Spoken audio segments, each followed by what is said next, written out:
So there is currently 15 dinosaurs in Path of Titans that have movesets that cause bleeding damage. But did you ever want to know which dino does the most bleed to other dinos? So in this video, I'm going to be ranking all 15 dinos from the worst bleed to the highest amount of bleed. You guys really seem to enjoy my ranking videos. If you guys didn't see my last one, I did rank all 30 official dinos from slowest to fastest, and I said if it reached 100 likes, I will make another ranking video. So I'm going to do the same deal. If this video reaches over 100 likes, I will do another ranking video on any type of stats you guys want me to do. So I'm going to be ranking them from the dinos that do the least amount of bleed damage to the dinos that do the most amount of bleed damage. And then as always, if you guys have difference of opinion on this list, give me your own list in the comments below. Coming in at number 15 with the least amount of bleed damage is the Latin. It may not say it here, but the Latin's bite attack actually does 0.2 times bleed. The reason I put him last though is because obviously he is very small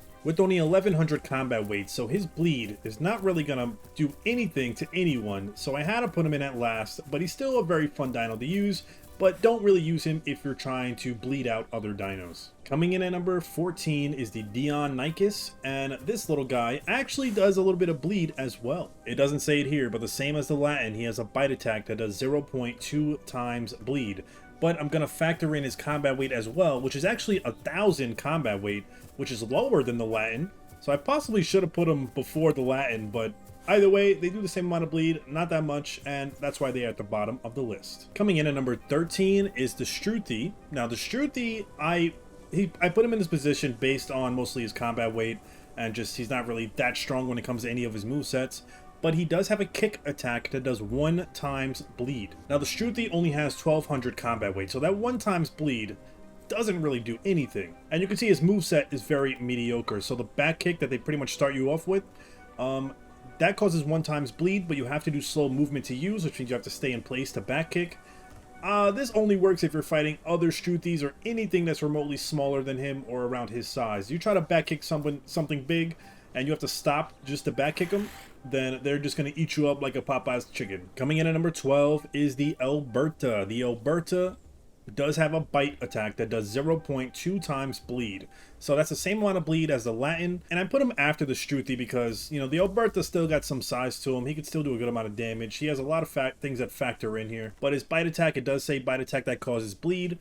But no one really uses the bite attack for this guy. You just go for the headbutt or the head slam because they do significantly more damage than that bite would. Coming in at number 11, we have the Serato. And the Serato has a claw attack that does 0.3 times bleed. Claw attacks are pretty common in this game for a lot of dinos that have claws or sharp nails and stuff like that.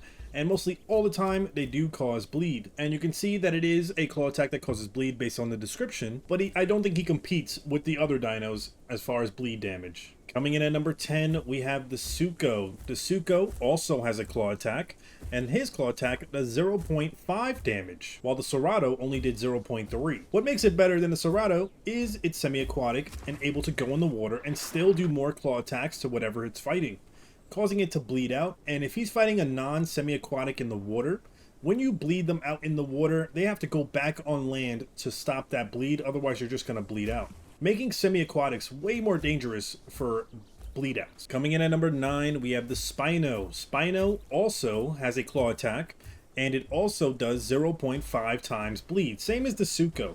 The reason I put the Spino over the Sarco is I just think the Spino is way more of a tank. I think he could dish out more damage and take more hits, and especially in the water, although they can buff him a little bit. I think when it comes to like his speed overall and his turning radius, I feel like it should be buffed a little bit. But his claw attack does do a good amount of damage, so I had to put him in at number 9. Coming in at number 8, we have the Iguanodon, or the Iggy. Now you can see, I don't know if I can't zoom in on his legs right there, but you can see those spikes that he has. And he has a stabbing attack that does 0.25 times bleed. Now it's a little bit less than the Spino Claw, who's at 0.5, but the reason I put him higher than the Spino is because I feel like he can do stabs more back to back. So if you were stabbing somebody like this, you would just keep stabbing them, and that would do 0.25 times bleed every stab. And before you know it, whoever you're fighting will be having a lot of bleed damage on them. Coming in at number 7, we have the Conch, and the Conch has a claw attack, and his claw attack does 0.75 times damage, which is really, really good for this guy because these guys are mostly made for packs. And if you're going up against 4 to 5 conchs in a group, and they're all using their clawing attack on you and they could really bleed you out, and you would be in trouble. Even if you're a Rex or something big, you do not want to get into a fight with these guys because they are very, very deadly. They're fast, they have good stamina, and you just have to be really careful. So I put them in at number 7 because they are very, very effective, but only when you're in groups. Solo, though, it might take a while if you try to bleed something out that's bigger than you. Coming in at number 6, we have the Allosaurus, and the Allosaurus also has a claw attack that does 0.75 times damage, so it does the same amount of damage that the Conch does. And the reason I put him a little bit above the Conch was obviously because he's bigger. They are very fast, about the same speed as the Conch. And because Allos are more made for pack dinos in this game, I feel like with this everyone using claw attacks, I know from personal PvP experience that when you have a group of Allos and you're attacking something and doing claw attacks on it, you can bleed it out fairly fast, which is really, really good. I love playing with the Allo. I just wish they buffed them a little bit, but they are very, very fun, very good for clawing, and I just love them overall. Coming in at number 5, we have the Styra. This little guy right here. I love using the Styra. Very fast, very good, has a decent moveset. Now, he has a headbutt that does 0.5 times bleed. He has a charging attack that does 1 times bleed per tick. Now, if you guys don't know what per tick means, it means when you basically charge somebody and you run into them, every time you're hitting them is doing 1 times bleed per hit. Which, with a good charge, you can get about, what, maybe 5 to 7 ticks on him, as well as his regular headbutt attack that does 0.5 times bleed on top of that. So anything you fight is going to have a really, really tough time controlling that bleed. Coming in at number 4, we have the Stago. Stago, very, very good for bleed, very good for tail damage overall. I love the Stago, one of my favorite herbivores to play as, especially for PvP.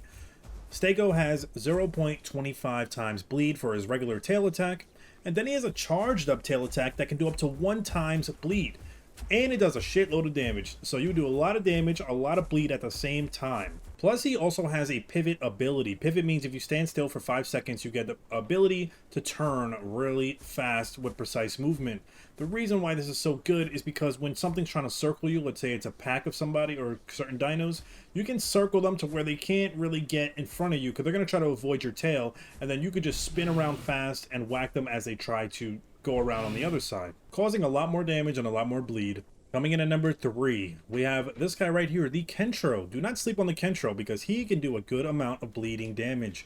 He has a regular tail attack that does 0.25 times bleed. He has a charge attack that does 0.75 times bleed. And then he has a bleeding reflecting, which does 0.15 times bleed. Bleed reflecting pretty much means anything that bites you or attacks you will automatically get 0.15 times bleed on them per bite because all these spikes on you causing them to basically bleed out just from attacking you. So if something wants to attack you, they're going to be in a lot of trouble. Although this guy is quite small, you can do even like stuff for like mid-size. If you was fighting like an Alberta or Styra, you can do a lot of bleed damage to them, which is why I really, really love the Kentro. But the reflecting bleed really, really makes a difference. Coming in at number 2, we have the Amargasaurus. Very, very cool looking. Definitely if you use the defense one, because defense one does more bleed when they attack you. Amargasaurus comes in at number 2 because I feel like even though he's very underused and people don't use him as much because he is still pretty weak compared to other dinos, he does have a headbutt attack that does 0.2 times bleed. Now obviously his headbutt attack is not really where he does the most damage, it's his stomping that does the most damage, where if you do the stomping move, you can do up to 100 damage per stomp, but that does not cause bleed. But what makes the Amargasaurus good is he also has reflecting bleed that the Kentro has, with 0.5 times bleed for everyone that attacks you. I can't tell you the times that I was an Allosaurus or something and I was attacking an Amarg, and I was pretty much killing myself because the amount of bleed I was getting just from biting him was crazy. And he was hitting me with his headbutt, which was more bleed. These guys, even though they do need slight buffs in other areas, they can be very good for bleed outs, and you just got to be really, really careful when you go up against them. And then coming in at number 1, we have the Sarco. In my opinion, I feel like the Sarco does the most bleed out of everyone else because based on personal experience, based on going up against them, before you know it, the Sarco will have your whole bar bleeding out for like 5 minutes straight, and you really have to be careful when you go up against him. He has a ripping bite that does 1.5 times bleed, and that ripping bite has a very short cooldown, which means he can pretty much use it back to back. My personal opinion, what I like to do is I like to use a ripping bite that it says it does heavy bleed damage, And I like to mix it up with the crushing bite, which is a charged up bite that does more damage the longer it's held. And his charge up bite can do up to 210 damage. Now granted, the ripping bite only does 25 damage, but it does that 1.5 times bleed. So mix these two together, make them bleed, charge bite them, make them bleed, charge bite them, and before you know it, their health will be really low or they'll be bleeding out like crazy. I don't know if anyone's going to disagree with me putting him at number 1, but I definitely think the Sarco is one of the best creatures or dinos to use